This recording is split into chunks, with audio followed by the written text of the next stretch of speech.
સાયક્નોટેક education foundation દ્વારા સાયક્નોફેસ્ટ 2026ની જાહેરાત કરવામાં આવી. શિક્ષણવિદ ડોક્ટર મેધા ભટ્ટ દ્વારા સ્થાપિત સાયક્નોટેક એજ્યુકેશન ફાઉન્ડેશન તેનું લોકપ્રિય વિજ્ઞાન અને ગણિત કાર્નિવલ સાયક્નોફેસ્ટ 2026 જેમાં ધોરણ 2 થી 10 સુધીના વિદ્યાર્થીઓ દ્વારા તૈયાર કરાયેલા 300થી વધુ ઇન્ટરેક્ટિવ પ્રોજેક્ટ્સ અને કાર્યકારી મોડલ્સ રજૂ કરવા માટે સજ્જ છે. આ માત્ર પ્રદર્શન નથી, પરંતુ એક જીવંત શૈક્ષણિક અનુભવ છે, જ્યાં વિદ્યાર્થીઓ પ્રયોગો અને મોડલ્સ દ્વારા વર્ગખંડના જ્ઞાનને વાસ્તવિક જીવન સાથે જોડે છે. હું ડૉક્ટર સલીલ ભટ્ટ સાયનોટેક એકેડેમીનો હું કોફાઉન્ડર છું અને આ સાયનોફેસ્ટ 2026 એ ગુલમોર ગ્રીન્સ ગોલ્ફ અને કન્ટ્રી ક્લબ જે સાણંદ એરિયામાં છે એમાં 12મી એપ્રિલે સાંજે 5:30 વાગે ઓપન થશે.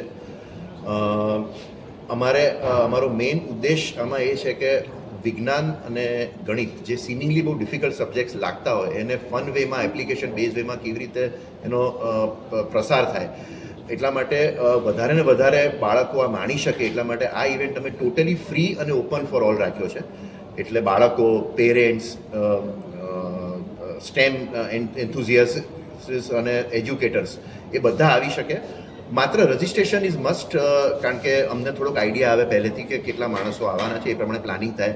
એટલે આપણો ટિકિટિંગ પાર્ટનર ઓલ ઇવેન્ટ્સ છે. ઓલ ઇવેન્ટ્સ પર સાયનોફેસ્ટ સર્ચ કરો. સાયનોફેસ્ટ એટલે સાયન્સ નોલેજ ફેસ્ટિવલ, સાયનોફેસ્ટ 2026, તો એમાં રજિસ્ટ્રેશન કરાવી શકાય.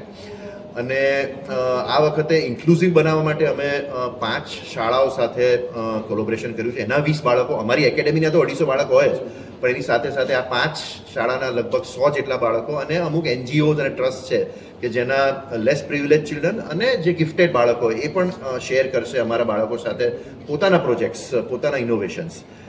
અને આ આખા ઓડિયન્સને ઇન્સ્પાયર કરવા માટે અમે 4 ગેસ્ટ્સ છે આ વખતે. મારું નામ ડૉક્ટર મેઘા ભટ્ટ, ફાઉન્ડર સાયનોટેક. અમે એક અનુભવલક્ષી શિક્ષણ સંસ્થા ચલાવીએ છીએ કે જેમાં બાળકો આખા વર્ષ દરમિયાન એ વાર્ષિક પ્રોગ્રામની અંદર જે જૂન મહિનામાં શરૂ થાય અને એપ્રિલ મહિનામાં સરસ એક કાર્નિવલથી પૂરો થાય. આ કાર્નિવલને આપણે સાયનોફેસ્ટ કહીને બોલાવીએ છીએ. આવતા રવિવારે 26 તારીખે 12મી એપ્રિલે 2026 આ પર્ટિક્યુલર પ્રોગ્રામ ગુલમોર ગ્રીન્સમાં છે, જે વિશે વધુ માહિતી જરૂરથી આપશે.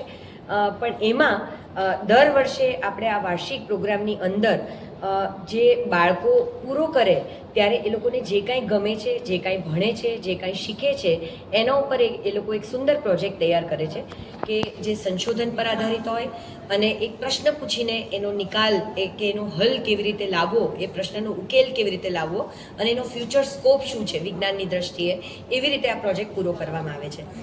છેલ્લા આ 9મું એડિશન છે. છેલ્લા 8 વખતથી આપણે બહુ સુંદર રીતે આ પ્રોગ્રામ ઓર્ગેનિકલી વધ્યો છે. માત્ર 26 પ્રોજેક્ટથી શરૂ કરી અને 100 વિઝિટર સાથે આ પ્રોગ્રામ ગયા વર્ષે 250 પ્રોજેક્ટ અને લગભગ 2,500 થી 3,000 વિઝિટર્સ સાથે કર્યો હતો. આ વખતે 350 પ્રોજેક્ટ્સ છે કે જેની અંદર આપણે ઘણા કોલેબરેશન્સ કર્યા છે. એટલે એ 350 પ્રોજેક્ટ્સની અંદર એવરીથિંગ ઇઝ ગેમિફાઈડ, જ્યાં બાળકો આવશે, રમશે મારા બાળકોની સાથે અને એ લોકોને, અને જે સાયન્સ એન્થુઝિયાસ્ટ છે કે જે લોકોને ખૂબ સાયન્સ ગમે છે એ લોકો બાળકો વગર પણ આવી શકે છે. મારા બાળકોને ખૂબ સવાલો પૂછી શકે છે અને મજા માણી શકે છે. તો જરૂરથી આવો. આમાં એટલી બધી નવીનતા હશે કે આપણે જીવનની અંદર જે સાક્ષાત જે કંઈ જોઈએ છે એ આપણે વિજ્ઞાન અને ગણિત સાથે કઈ રીતે રિલેટ કરી શકીએ એ મારા બાળકો પોતાના પ્રોજેક્ટ દ્વારા